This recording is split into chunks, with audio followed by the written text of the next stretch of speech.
Olá pessoal, bem-vindos ao nosso giro semanal sobre o mercado financeiro. Semana em que o capital estrangeiro resolveu sair da nossa bolsa de valores e fez com que o nosso Ibovespa fechasse a semana em forte queda.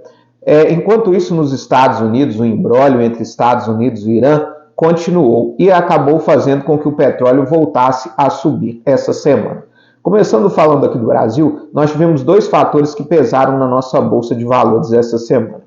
A primeira delas foi que o Congresso Nacional aprovou o PLP dos combustíveis, que permitem usar os lucros excedentes do petróleo para baixar o preço dos combustíveis. O problema é os chamados jabutis, as diversas outras matérias que foram introduzidas no mesmo projeto e acabaram aí aumentando o limite fiscal para este ano. O projeto permite aí gastos de até 7,5 bilhões de reais fora do teto de gastos. Esses valores vão ser utilizados para projetos estratégicos de defesa. E isso aí acabou reforçando a percepção de dificuldade fiscal. Por outro lado, o projeto cria travas, mas só para o orçamento de 2027, ou seja, para o novo governo.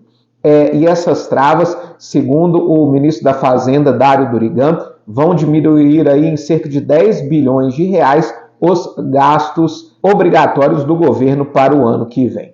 Outra situação que acabou também aí agitando um pouco o mercado foi que o Brasil iniciou os procedimentos para aplicação da lei da reciprocidade contra os Estados Unidos. Já foram abertas aí as consultas junto à embaixada em Washington para que o Brasil possa aí aplicar a lei da reciprocidade econômica em relação às tarifas aplicadas pelo presidente Donald Trump. O grande receio do mercado é que isso possa causar aí uma escalada nas tensões diplomáticas entre os dois países e acabar aí afetando ainda mais a relação entre os dois países. A fuga do capital estrangeiro fez com que o dólar subisse ao longo dessa semana. Fechou em alta de 2,34%, cotado aos R$ 5,22. Já o nosso Ibovespa caiu 3,23% essa semana. Nós tivemos ainda a divulgação do IPCA essa semana. Mesmo ele desacelerando em relação ao mês passado, o IPCA de julho registrou alta de 0,07%, acima do 0,06% esperado pelo mercado. Nos últimos 12 meses, acumula alta de 4,44%. O IPCA foi pressionado principalmente pelo grupo de habitação por causa dos custos da energia elétrica. Por outro lado, a queda no preço dos alimentos, principalmente alimentos in natura, acabou ajudando aí o nosso IPCA. Nós tivemos também a divulgação da última ata da reunião do Copom, e ela manteve o mesmo tom neutro do comunicado.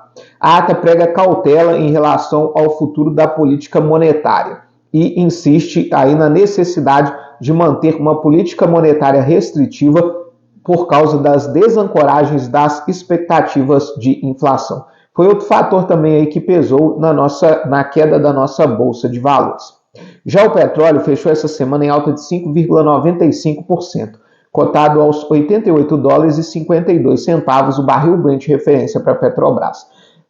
Como não houve aí nenhum desenrolar em relação às negociações entre Estados Unidos e Irã e segue ainda uma incógnita como que vai ser resolvida a questão do Estreito de Hormuz, o petróleo acabou pressionado e subiu essa semana. Já o minério de ferro subiu 0,76% e encerra cotado aos $95,12. Nós tivemos ainda a divulgação do Brasil das vendas do varejo, que acabaram surpreendendo positivamente e registraram alta de 0,5%.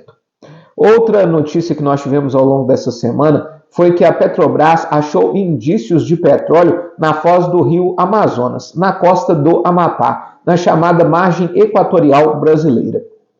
Existe uma grande expectativa em relação ao petróleo dessa margem equatorial, porque ele tem a tendência de ser um petróleo mais fácil de ser refinado, um petróleo mais leve. Porém, a questão ambiental da região ainda é bem delicada em relação à exploração de petróleo na região. Resta saber como vai ser o desenvolvimento desta atividade da Petrobras na região da foz do rio Amazonas. Já nos Estados Unidos, a inflação por lá acabou vindo em linha com aquilo que era esperado pelo mercado.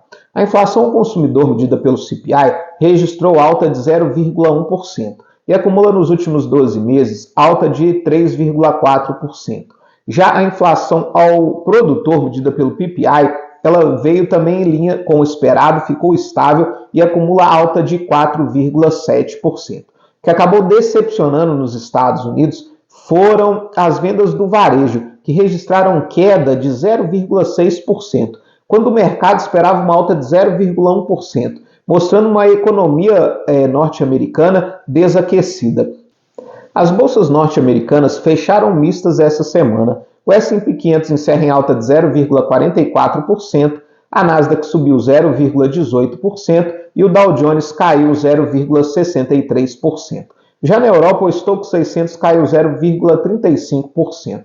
Na zona do euro, nós tivemos a divulgação do PIB do segundo trimestre, que registrou alta de 0,4%, em linha com aquilo que era esperado pelo mercado.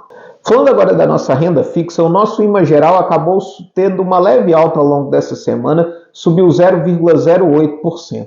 Já os pré-fixados, com aí a expectativa de um encerramento do nosso ciclo de queda da taxa básica de juros, acabaram sofrendo bastante e caíram 0,35% essa semana no IRFM. Já os juros futuros encerram em leve alta. O DI para janeiro de 2027 subiu 0,02% e encerra cotado a 13,76%. Nós tivemos ainda a divulgação do presidente dos Estados Unidos, Donald Trump, de tarifas de 100% para drones e suprimentos para a fabricação de drones. Segundo o presidente norte-americano, o objetivo é fortalecer a indústria norte-americana e também a cadeia de suprimentos, já que os drones se tornaram aí suprimento fundamental na estratégia de defesa dos mais diversos países.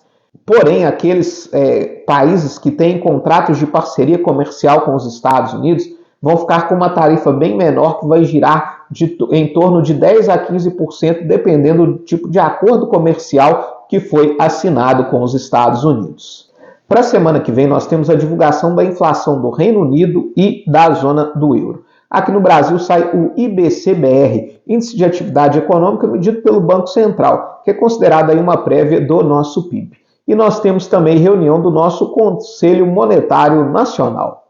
Muito obrigado e até a próxima semana.